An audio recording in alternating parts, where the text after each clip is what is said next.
신앙의 각 측면들이 있는데 신앙에는 세 가지 측면이 있다고 봐요. 자, 신앙의 그 각 측면들을 한번 살펴봅시다. 첫 번째는 뭐냐면 하나님을 어떻게 볼 것인가? 두 번째 측면은 나를 어떻게 볼 것인가? 세 번째 측면은 세계를 어떻게 볼 것인가? 그걸 바꿔 말하면 환경을 어떻게 볼 것인가? 이런 측면이 있다고 봐요. 하나님을 어떻게 볼 것인가? 신자는 하나님을 어떻게 보는 사람들입니까? 예수님을 영접하고 예수님을 믿겠다 결심하고 교회에 등록하고 교회를 통해서 그의 신앙과 인생을 양육해 가고 있는 그 신자는 하나님을 어떻게 봅니까? 어떻게 고백합니까? 오늘 시편 107편의 말씀 1절 말씀을 다 같이 읽어보겠습니다. 1절 말씀 다 같이 시작. 여호와께 감사하라. 그는 선하시며 그 인자하심이 영원함이로다. 신자는 하나님을 선하신 분으로 그리고 인자하신 분으로 믿고 고백하는 사람이 바로 신자입니다. 여기서 선하다고 할 때 이 선은 내게 좋은 일이 일어날 때에 선하신 분, 내가 보기에 나의 합리적인 사상에 나의 계산법에 맞추어서 선하면 그것이 선한 것이 되는 것이 아니라 내 눈에 보기에는 어찌하든지 하나님이 이 세상을 경륜하시는 모든 방법이 모든 내용이 선하다고 믿는 게 하나님의 선하심을 인정하는 거예요. 내가 보기에 선한 게 아니에요. 하나님 보시기에 선함이에요. 그래서 우리가 여호와께서 선하시다라고 말할 때 꼭 마음속에 품어야 할 생각은 내 생각과 다르고 나의 사상과 같지 않더라도 하나님이 경영하시는 이 모든 것들은 다 선하다. 나라가 지금 어지러울 지경입니다. 우리는 쉽게 이렇게 내던져요. 하나님 도대체 뭐하고 계신 건가? 하나님 도대체 뭐하고 계시는 분인가? 그런 악과 그런 비리와 그런 더러운 것들이 이 세상에서 싹트고 있을 때 하나님이 정말 정의의 하나님이고 그 하나님이 정말 악을 미워하시는 하나님이라면 왜 그걸 가만히 놔뒀을까라고 의문을 자꾸 던져요. 의문을 넘어서서 하나님에 대해서 괜한 원망과 불평까지 갖는 사람도 있어요. 그러나 우리의 머리로 이해가 되지 않고 우리의 계산법으로는 도대체가 그것이 내 자신에게 받아들여지지 않을 상황이라 할지라도 하나님께서 이 대한민국을 경영해 가시는 그 방법은 절대적으로 선한 것입니다. 하나님이 지금의 이런 일들을 오늘 기도자께서도 잘 기도해 주셨듯이 이런 일들을 드러내서 하나님께서 수술할 곳은 수술하게 하시고 고칠 것은 고치게 하셔서 우리 세대는 못 누렸다 할지라도 우리의 다음 세대가 더 나은 나라를, 더 나은 대한민국을 살아갈 수 있도록 하나님 그 밑바탕의 작업을 하시는 줄로 믿습니다. 우리가 기도할 것은 정말 아주 공정하고 그리고 어느 것 하나 가림막이 없이 아주 투명하게 잘 드러나고 잘 조사되어지고 재판되어져서 필요하다면 벌 받아야 할 사람 벌 받고 그런 일들이 어떤 미심쩍어 보이는 것들이 없도록 하나님께서 그렇게 인도해 주시도록 우리가 기도할 뿐입니다. 여러분, 우리 개인사도 마찬가지예요. 내가 생각하기에는 이게 선이에요. 내가 지금 하나님께 이렇게 바라고 있고 내가 지금 이쪽으로 가야만 맞아요. 맞을 것 같아요. 지금쯤이면 하나님께서 여기에다가 길을 내셔야 맞을 것 같아요. 그런데 하나님께서 내 계산법과 다르게 다른 곳에 길을 내시고 내가 가고자 하는 그 길을 막으시고 오히려 그 반대쪽에 길을 여세요. 그러면 하나님이 악하다는 얘기입니까?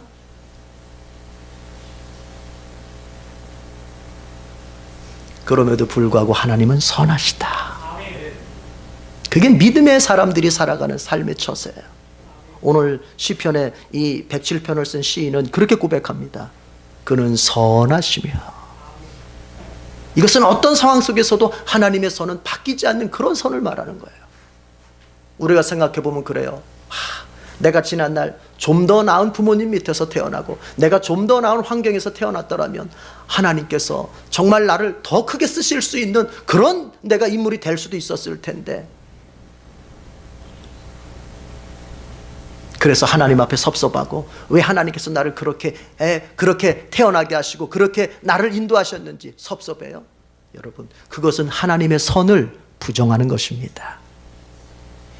하나님의 선을 인정한다면 이제 어떻게 될까요? 그 과거도 다 필요해서 나에게 주신 것이다 하면서 받아들이게 되는 거예요. 여호와의 선함을 인정한다고 하는 것은 그분이 어떻게 경영하시든지 그분이 하시는 것이, 따라합시다, 옳으시다. 옳으시다. 그걸 인정하는 게 여호와의 선함을 인정하는 거예요. 또한 하나님이 어떤 분이시라고요? 그 인자하심이 영원하시다. 인자하심, 그것을 신약의 표현대로 하면 바로 사랑이라고 말할 수 있어요. 은혜라고 말할 수 있어요. 하나님께서 바로 사랑이 많으신 분이다, 이렇게 고백하는 겁니다. 여러분, 이것 또한 마찬가지입니다. 우리는 사랑한다고 하는 것을 우리 잣대로 자꾸 잣대로 계산하려는 경향이 있어요. 이 사람이 나를 사랑해, 이분이 나를 사랑해줘, 이거를 자꾸 내 잣대로 계산해요. 여러분, 그러는 사람일수록 빠지기 쉬운 게 뭐냐면은 오해입니다. 오해. 정말 이분이 나를 사랑하는지 사랑하지 않는지를 내 잣대로만 보면은요, 빠지기 쉬운 게 뭐라고요? 오해라고요. 내가 보기에 사랑하는 것 같지 않아요. 나만 만나면은 자꾸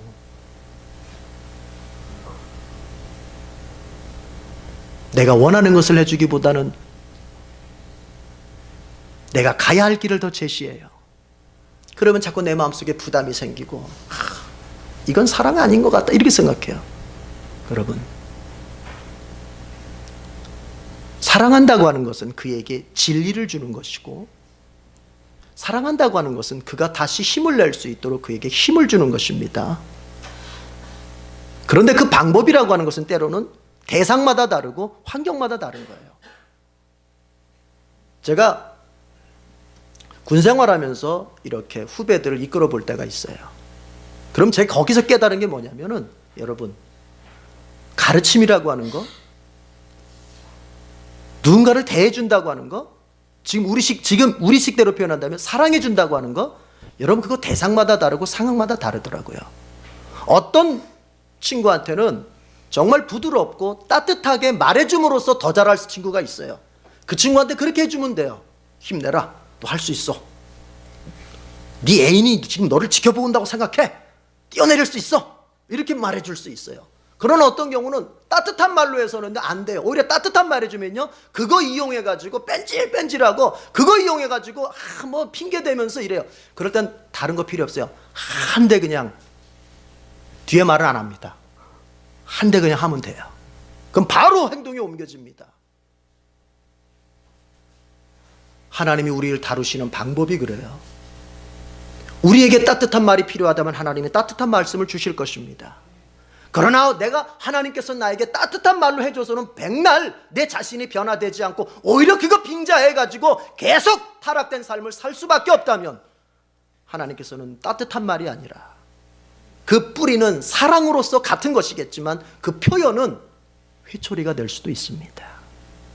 그럼 이것은 사랑이고 이것은 사랑이 아니다, 이렇게 말할 수 있을까요?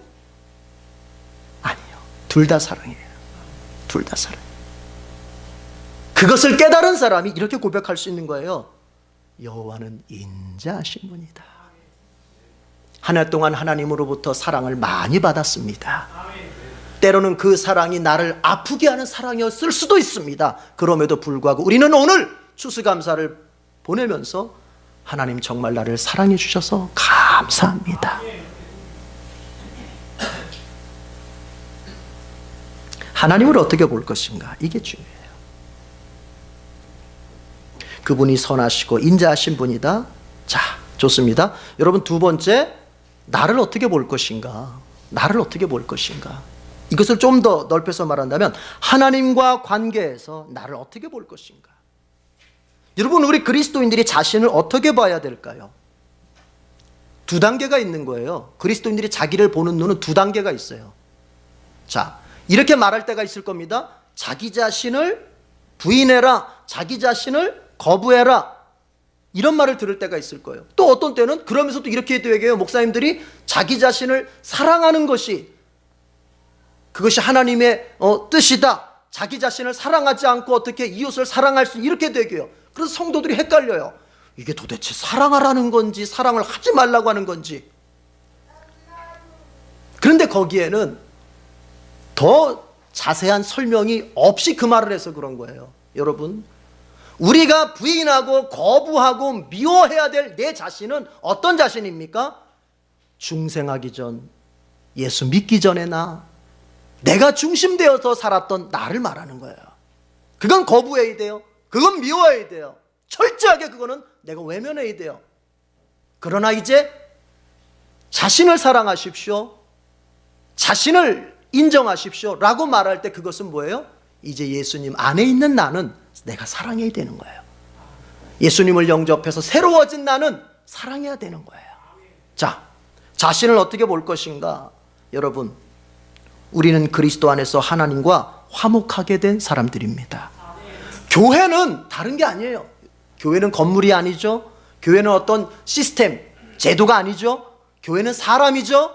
주 안에서 부름받은 사람들이죠. 그러면 교회는 뭐냐? 예수 그리스도의 보혈의 은혜로 하나님과 화목하게 된 사람들, 이게 바로 교회예요. 이게 바로 신자들이에요. 자기 자신을 어떻게 봐야 돼요? 나는 하나님과 화목하게 되었고 나는 하나님께 사랑받는 존재다. 누구 안에서? 예수 안에서. 누구 덕분에? 예수님 덕분에. 이렇게 볼 수 있어야 돼요. 고린도전서 1장 26절을 보면은 바울이 그렇게 말을 합니다. 고린도 교인들아, 너희들이 예수님을 맨 처음 영접할 때 너희들 자신의 처지를 한번 생각해봐라. 너희들 가운데에서는 똑똑한 사람이 없었어. 죄송해요. 그러니까 이렇게 표현했어요. 인간적으로 볼 때는, 인간적인 관점에서 보자면 너희 중에 똑똑한 사람이 없었어. 학벌 좋은 사람 없었어. 공부 많이 한 사람 없었어. 또 권력 가진 사람 없었어. 다 하층민이야. 다 풀뿌리들이야. 다 민중이야. 제대로 된 힘 있는 사람 아무도 없었어. 가문, 훌륭한 가문이라고는 누구도 없었어. 다 변변치 않은 가문들.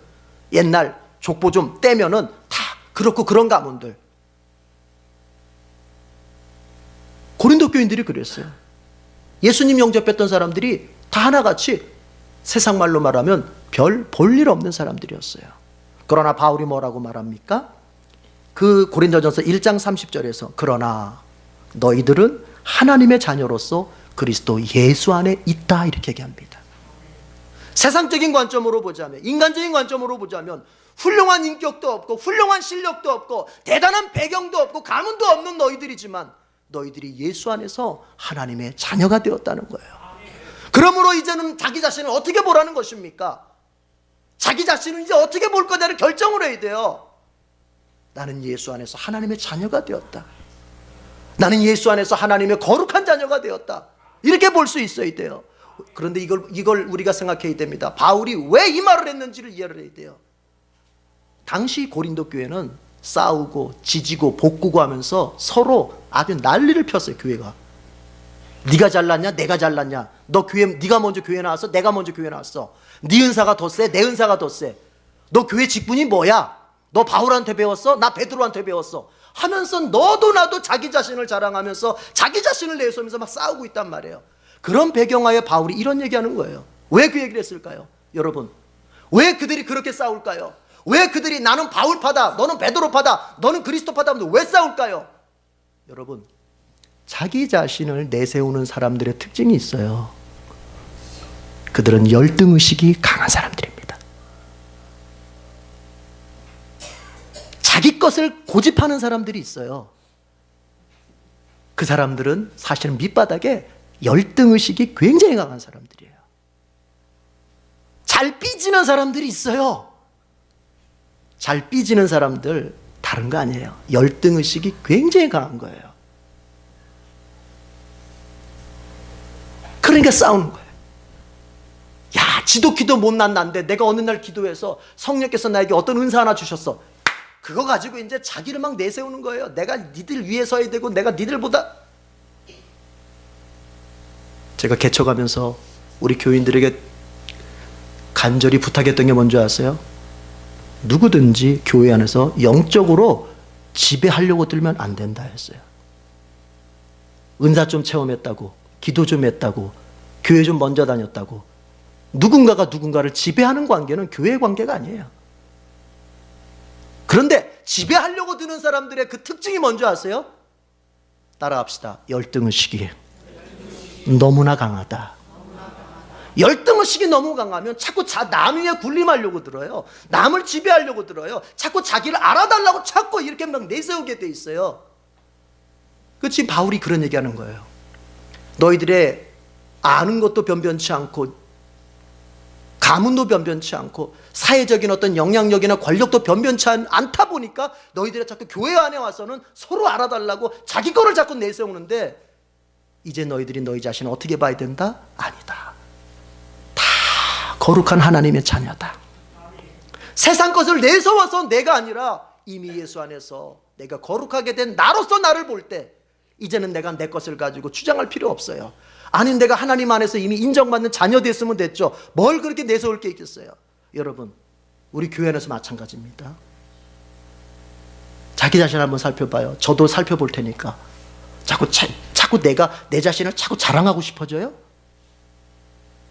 그러면 사실은 나는요, 내 속에서는요, 내 마음 심층에서는요, 나는 참 자랑할 게 없는 사람이구나, 이런 거예요. 사실은 자랑할 게 없는데 어느 것 하나가 좀 걸렸어. 그러면 그거 그렇게 내세우려고 드는 거예요.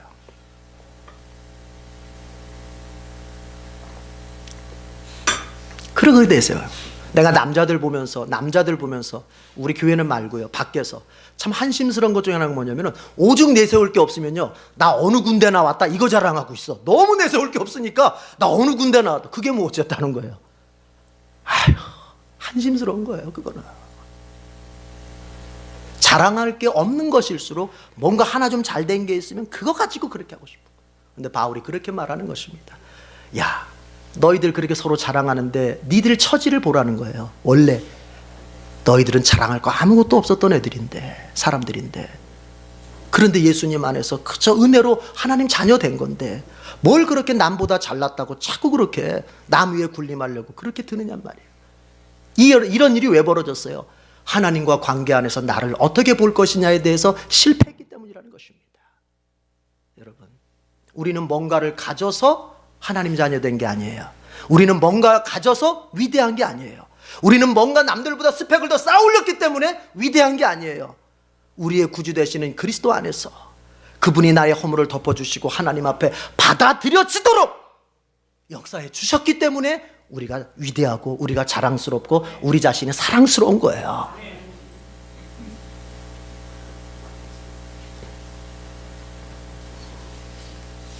자기 자신의 과거에서 헤어나오지 못해서 자기 자신의 허물과 죄에서 아직도 헤어나지 못해서 짓눌려 있는 인생을 살고 있는 사람들이 있습니까? 이제 자기 자신을 어떻게 볼 것인지 믿음의 결정을 하십시다. 우리는 예수 안에서 하나님께 받아들여진 존재고, 우리는 예수 안에서 하나님 앞에서 다 치유된 존재고, 우리는 예수 안에서 하나님 앞에 화목된 존재입니다. 그래서 바울이 로마서 5장에서 이렇게 얘기하는 것입니다. 하나님과 화목해 된 자로서 이제는 그와 함께, 따라합시다, 즐거움을 누리자. 무슨 얘기입니까? 하나님과 화목해 되었다면 이제는 나의 인생 중에서 하나님의 기쁨을 누리자는 거예요. 그분이 나에게 주신 소망, 그분이 나에게 주신 현실, 그분이 나에게 주신 인생의 기회들 속에서 감사하면서 기쁘게 살자는 거예요. 짓눌렸고 얽매여 있고 그러지 말고. 그래서 그리스도인들은 한편으로는 경건하게 진지하게, 또 한편으로는 즐겁고 기쁘게 이렇게 살아가라. 마지막으로 여러분, 환경을 어떻게 볼 것입니까? 환경. 신자는 환경을 어떻게 봐야 될까요? 자, 우리 오늘 관련 말씀 보십시다. 우리 본문 중에서 4절부터 6절까지 같이 읽어보겠습니다. 자, 다 같이 4절부터 6절 시작. 그들이 광야 사막길에서 방황하며 거주할 성읍을 찾지 못하고 주르고 목이 말라 그들의 영혼이 그들 안에서 피곤하였도다. 이에 그들이 근심 중에 여호와께 부르짖음에 그들의 고통에서 건지시고. 여러분 보십시다. 이것은 출애굽을 염두에 둔 표현이라고 볼 수 있어요. 이스라엘 백성이 출애굽을 했어요. 구원받았어요. 그런데 그들이 들어간 곳은 바로 바로 가나안이 아니라, 적과 꿀이 흐르는 좋은 땅 가나안이 아니라 그들은 광야에 내던지진 신세가 됐어요. 광야에 광야로 들어갔어요. 그리고 그곳에서 그들은 피곤하고 고통스럽고 목이 마르고 참 어려움들 많이 겪었어요. 그들에게 주어진 환경은 예수 믿자마자, 우리로 말하자면 예수 믿자마자 좋은 환경이 아니고 예수 믿자마자 참 안 좋은 고난의 환경 속에 들어갔어요. 이제 그거 어떻게 이해를 해야 돼요? 그 환경을 어떻게 우리가 받아들여야 돼요? 여러분, 오늘 중요한 말씀이 있어요. 6절의 말씀이에요. 분명히 그들이 거주할 성읍을 찾지 못하고 광야를 방황하고 있을 때, 주르게 목이 말라서 그들이 너무나 피곤해져 있을 때 그들이 했던 것은 뭐예요? 그들이 근심 중에 여호와께 뭐 했어요? 부르짖었대요. 여러분, 신자가 자신의 환경을 바라봐야 될 중요한 눈이 있는데, 내가 만난 모든 고난은 하나님이 나에게 뭐로 주신 것이다? 부르짖음의 제목, 기도의 제목으로 주신 거예요. 여러분이 지금 어떤 종류의 어려움을 만나고 있든지, 여러분이 지금 어떤 종류의 아픔을 겪고 있든지, 여러분이 지금 어떤 종류의 광야의 길을 걷든지, 그것은 하나님께서 우리가 신자로서 삶을 절망하라고, 신자로서의 삶을 포기하라고 주신 것이 아니라, 그것을 비록 근심 중에라도, 비록 그것이 내 마음을 아프게 하는 중에라도 하나님 앞에 어떻게 하라? 부르짖고 매달리고 기도하라는 뜻으로 주신 것이다. 그랬을 때 하나님이 어떻게 하십니까? 건지시고 드디어 역사하시는 거예요. 우리 중에 바로 이 도상에 있는, 광야의 도상에 있는 성도들이 있다 할지라도 여러분, 오늘 우리 믿음을 잘 가집시다. 이거 하나님께서 나에게 기도하라고 주신 제목이구나. 기도함으로 하나님의 건져주시는 역사를 꼭 체험할 수 있기를 축복합니다. 그런데 하나님에 대해서, 그리고 예수 안에서 나에 대해서, 그리고 이제 나에게 주어진 환경에 대해서 우리가 이렇게 믿음으로 볼 수 있고 긍정적으로 해석할 수 있는 그 가장 밑바탕의 그 배경은 뭐냐? 바로 107편 1절입니다. 따라합시다. 여호와께 감사하라. 감사의 신앙을 가진 사람, 감사의 믿음을 가진 사람, 오늘도 감사의 자세로 나의 삶을, 현실을 바라보는 사람, 하나님께서 내게 행하시는 모든 일이 선하고 하나님께서 내게 베풀어 주시는 모든 환경이 사랑으로부터 비롯되었다고 그것을 믿고 먼저 감사하는 사람, 그 사람이 하나님을 바르게 볼 수 있고 나 자신을 바르게 볼 수 있고 내게 주어진 고난의 환경도 바르게 볼 수 있는 거예요. 감사의 믿음을 회복하십시다. 기도하겠습니다. 하나님 아버지, 여호와께 감사할 수 있는 믿음을 주시옵소서. 하나님을 정말 선하신 분, 인자하신 분으로 내가 체험하여 알 수 있도록 주님 인도해 주시옵소서. 그리스도 안에서 구원받은 내 자신이 얼마나 가치 있고 소중한 존재인지를 진심으로 깨닫게 해 주시옵소서. 그리고 신자된 나에게 찾아온 이 고난의 환경들, 아픔의 환경들, 심지어 과거에 경험했던 상처들까지도 이제는 주 안에서 내가 기도할 것으로, 그리고 극복해야 될 것으로 여기게 하시옵소서. 오 주님, 감사합니다. 이런 믿음으로, 이 감사의 믿음으로 채워서 다시 한번 삶에 나아가 이기게 하시옵소서. 예수님의 이름으로 기도드립니다. 아멘.